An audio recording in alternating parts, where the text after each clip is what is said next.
Hi everyone, Kyle here. I wanted to preface this conversation before we jumped into it here. So Kyle Curtis is running for County Commissioner, District 2, here in Yakima, Washington. He's a good friend of mine, and I wanted to pose this question to him. As someone who is interested in politics and involved in politics, I thought this was an interesting question to ask, and I thought he would be the perfect person to ask for this.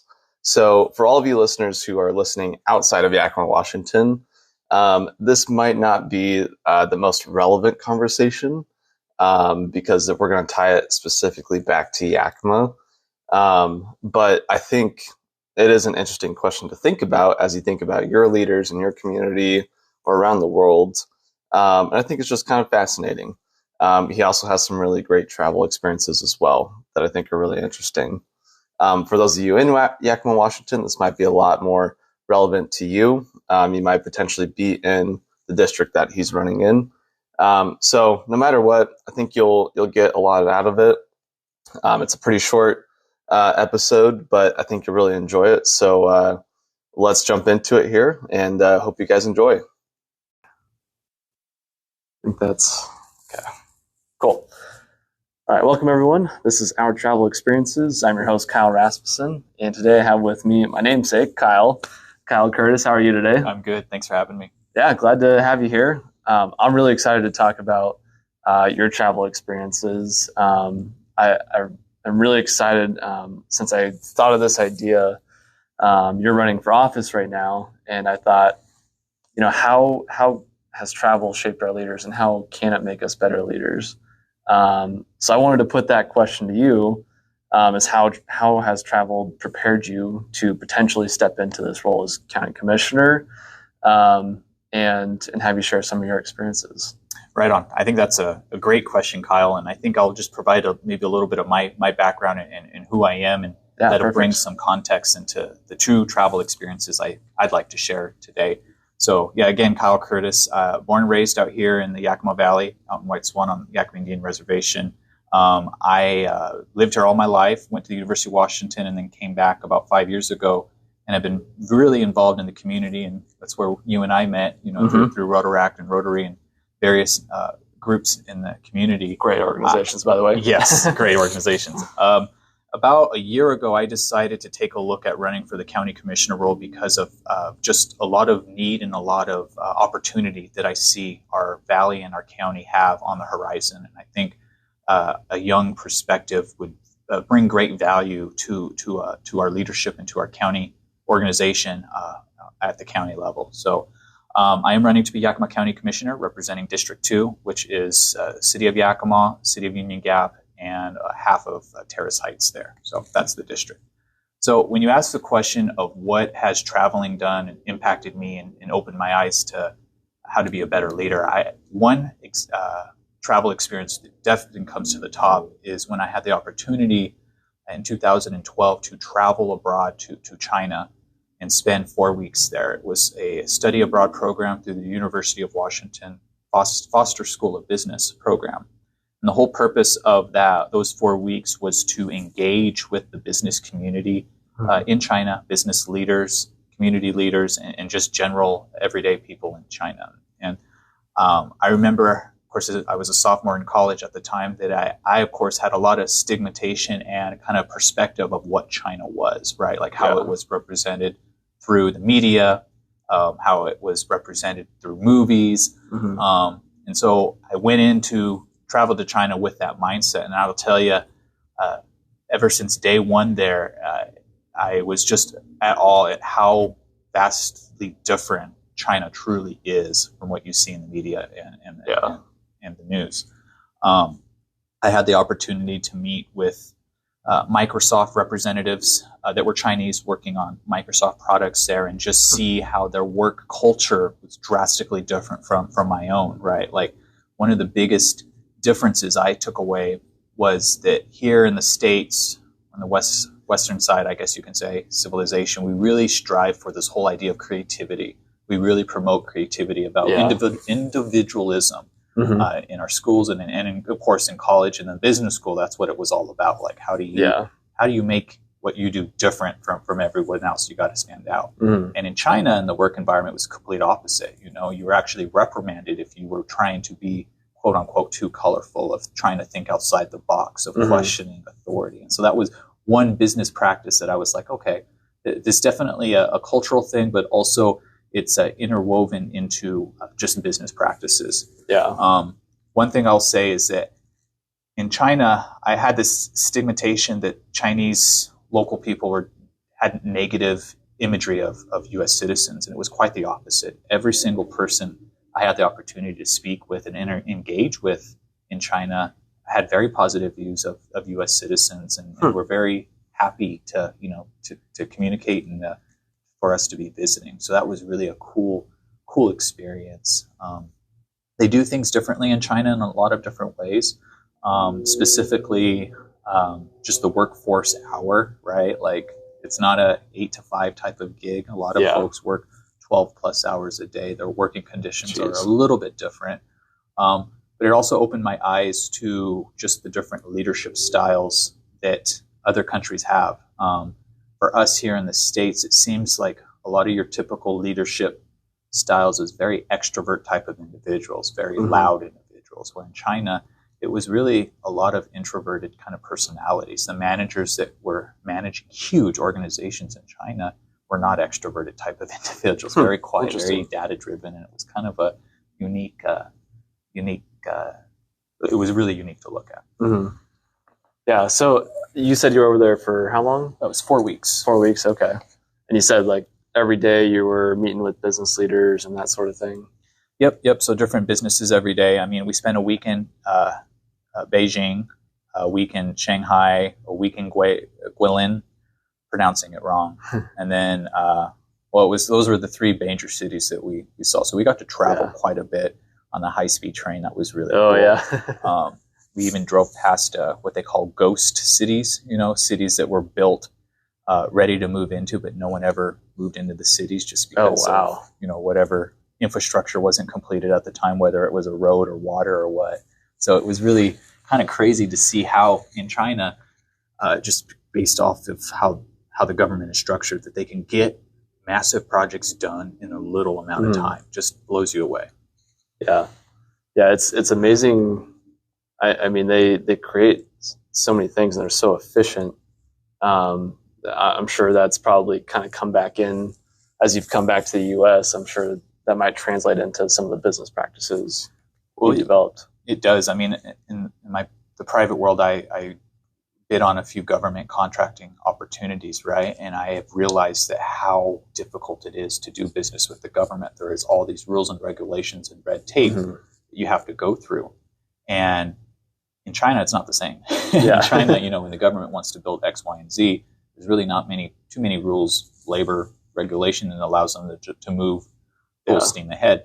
There are pros and cons to it as well, right? I mean, we wouldn't have the rules and regulations in place today if it wasn't for some drastic issue in the past, whether it's labor or material. Another travel experience I had actually a few months back was to travel to Puerto Rico for 2 weeks. It was through my ag forestry leadership program. And that program, basically, it's a 2-year program. It takes leaders from all over the state of Washington, and you have to be engaged in agriculture, timber, wildlife, or you have to work for a state agency. Like, those are kind of the cohort group that they look for. So I represented one of our businesses, which is Tinma Logging Company. It's a timber harvesting company out here in the Yakima.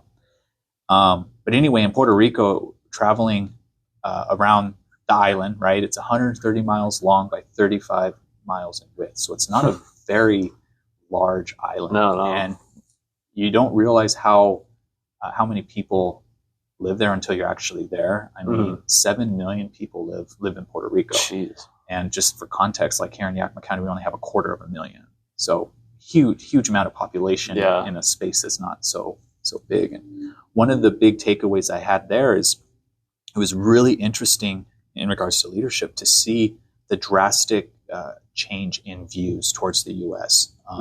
What I mean by that is you have literally generational gaps. You have an older generation who was very pro status quo, wanted to keep Puerto Rico in a state of as a territory, and then you have a younger generation who was around our age, and everything they said was very pro-sovereign, pro-separating from the U.S. and becoming their own either commonwealth or their own nation entirely. And so that was really cool to kind of listen to the different perspectives.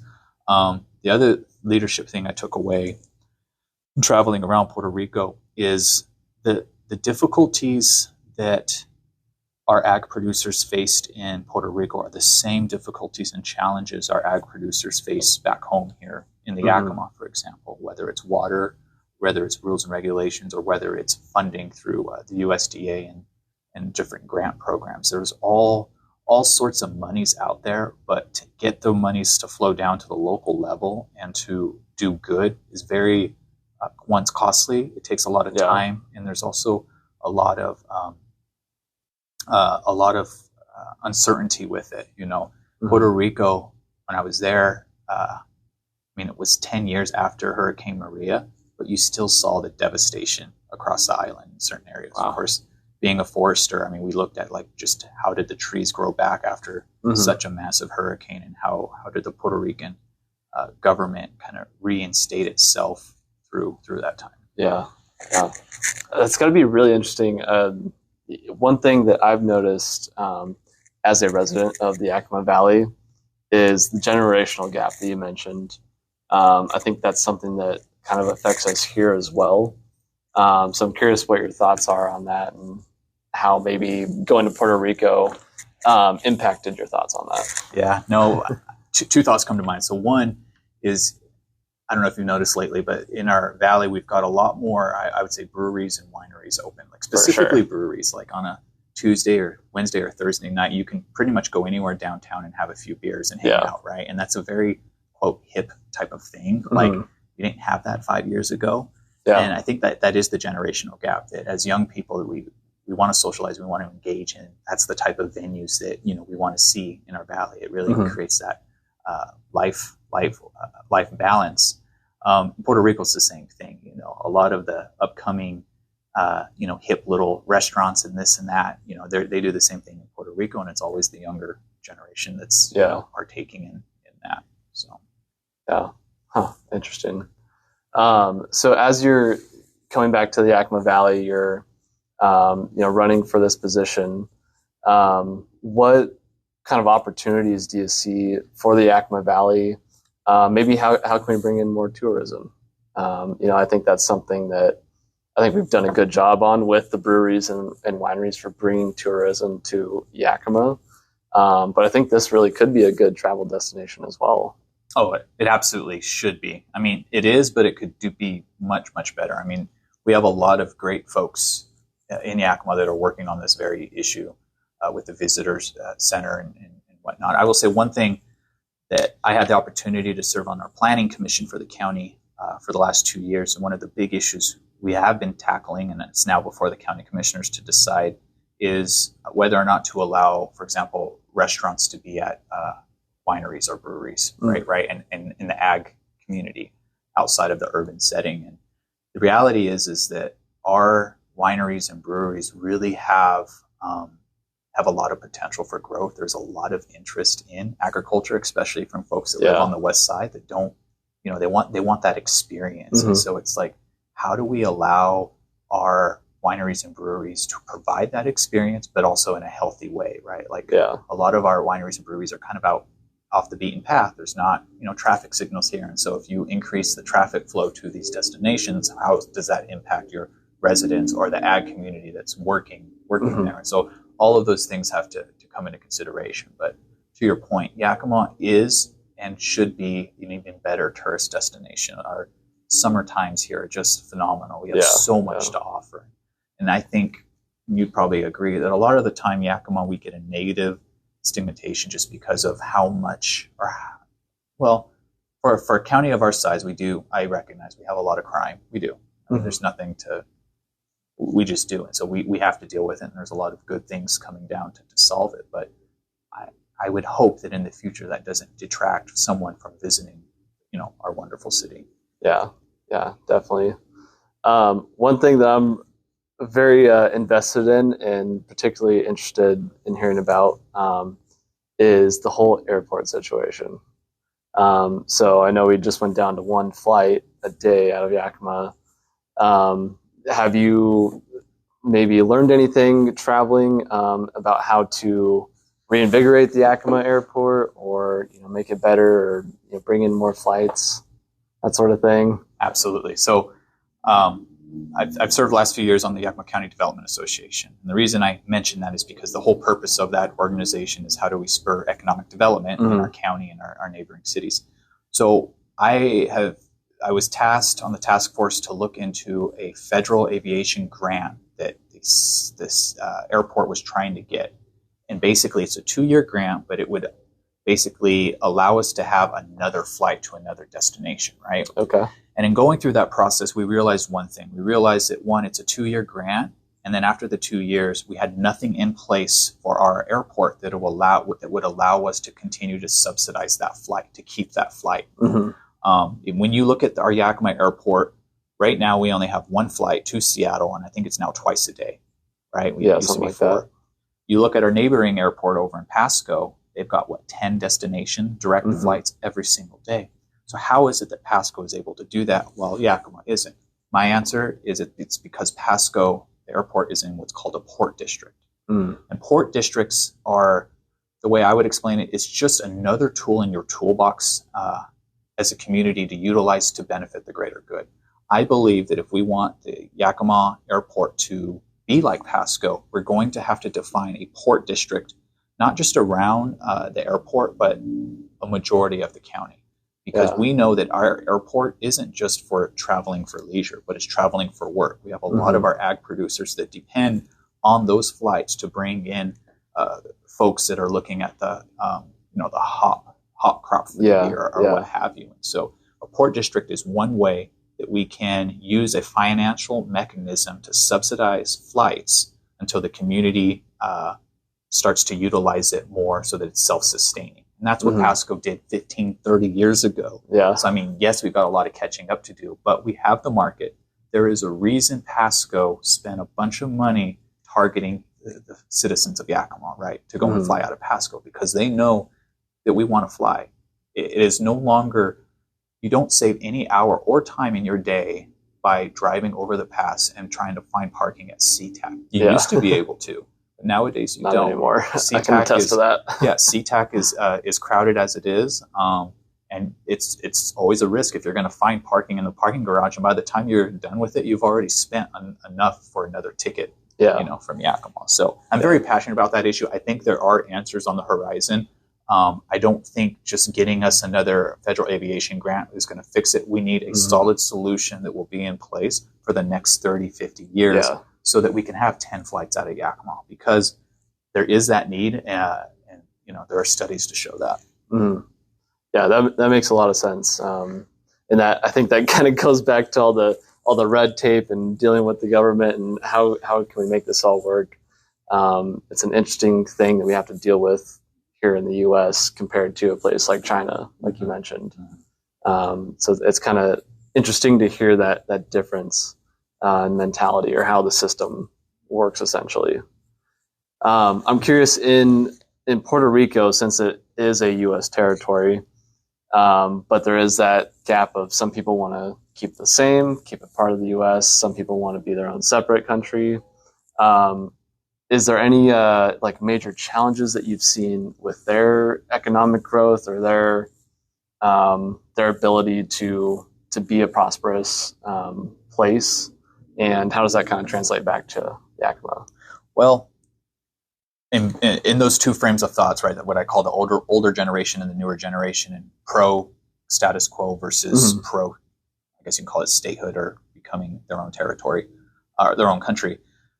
Both of them recognize that one of the biggest issues they have in Puerto Rico is corruption. Sad enough to say. While I was there in the 2 weeks, I think it was the last day we were flying out of Puerto Rico, the government released that they were arresting 12 mayors. And a mayor is like a county commissioner there. That's kind of what they call them. They call them mayors. But 12 mayors on the basis of corruption. And so it is a huge problem, and there's a shift in trying to combat that with some more rules and regulations and more transparency to just the everyday citizen. So that is one big hurdle that prevents, I think, a lot of folks feeling comfortable that they can be their own country. It's just the government. You've got to have trust in your government. If you can't trust your government, Yeah. So I'm guessing that's where you're taking lessons back of you want to be that trustworthy, transparent leader in the community. 100%. I am big on transparency. I think, obviously, I think I would say county government, state government, not so much federal. I think on the county and state level, we make it very easily accessible to be as transparent. I mean, you can go down to the county, request all the emails from the county commissioner that have X, Y, Z words in it, right? And within a few weeks, you're more than likely going to get that. How can you not be more transparent? Yeah. Where I want to take it to the next level is, I believe that as a community leader, I shouldn't expect you to show up to my meeting to discuss an issue relative to you. You as a stakeholder, I should go to you as a stakeholder. I should engage with you wherever you choose, whether that's in the lower valley or in a church. And that's the type of mindset I have, is I want to go to the stakeholders, discuss the issues, and see and feel and hear the concerns at their place, not making someone come to a county building and have to go through that that process. Yeah. Well, that's awesome. I really appreciate you sharing all of that and your insight. Is there anything else that you want to share with the listeners as it relates to travel and your campaign? I'm all for travel. I know that COVID put a stop to for a lot of people traveling, and I think they just released that we have had the first day since COVID where we had more travel than we've ever had. So I'm excited to see things change. As far as me and my campaign, folks are always welcome to it's kyleforyakima.com, and it'll just share a little bit more about some of the issues I'm passionate about and how to get in contact with me. But traveling opens your eyes. It's a fun experience, and it should be on everyone's bucket list. Yeah, definitely. I can see that it's made you a better leader already, and getting to have some of those experiences. I don't think it can hurt by any means. So I definitely encourage people to get out there and travel and bring some of those things back with you when you're traveling. I think it makes you a better person. So Kyle, I appreciate it. Like you said, where can people check you out? It's www.kyleforyakima.com. Perfect. Kyle is Kyle. Yeah. And is there any other details in terms of like interviews that you're doing, or like when the election is? Yeah, if you go to my website there, you'll see I have 2 upcoming meet and greets, one on September 20th and another on October 8th. And of course, the election is November 8th. So we're a few months out. Okay. Folks in Yakima County will receive their ballots around October 22nd, I believe. Okay. The folks that will see my name on their ballot are folks that live in the city of Yakima, Union Gap, and Terrace Heights. If you live outside of those cities, you won't see my name. So perfect. Well, thanks again, Kyle. I appreciate it, and look forward to seeing you around the world soon. Yeah, thank you, and good luck to you. Thanks.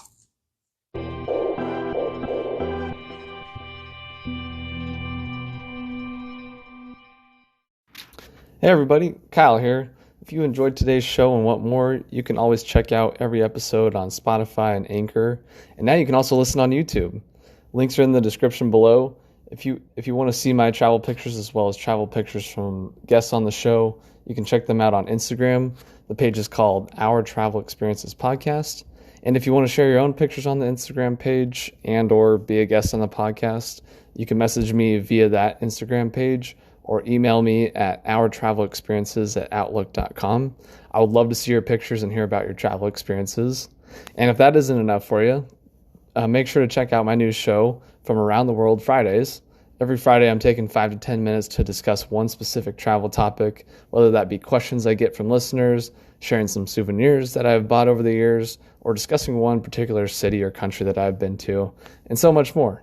You'll be able to listen to that via Spotify and Anchor as well, and be able to see the video version, which I'm really excited about, on YouTube. So check it out. I promise you won't be disappointed. And thanks again for listening, and I will see you around the world soon.